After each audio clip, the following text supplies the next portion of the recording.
Pour la première fois, depuis le drame survenu voilà presque un an, Christophe Ellul prend la parole. Le compagnon d'Elisa Pilarski et propriétaire du chien Curtis veut à cette occasion faire entendre sa vérité. Je sais une chose, et je vous le dis, c'est que Curtis, il est innocent. Alors, Curtis, il est innocent parce qu'il n'aurait jamais touché Elisa. Voilà. Après, je ne fais pas l'affaire de Curtis. Aujourd'hui, je fais l'affaire d'Elisa et d'Enzo. C'est pour ça que je prends beaucoup sur moi et c'est pour ça que je me battrai jusqu'au bout.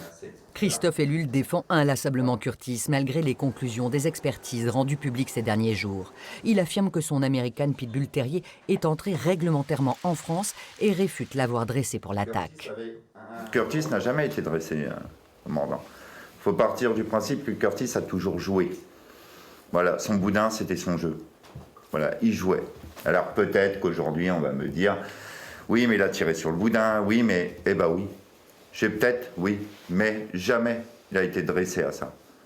Concernant les expertises vétérinaires sur les morsures et les analyses ADN qui désignent Curtis comme le seul responsable de la mort de la jeune femme enceinte, Christophe Ellul et son avocat pointent des incohérences. Curtis, on lui a fait une prise de sang, on l'a soigné. Et ce qui est très important, c'est qu'on a regardé entre ses dents.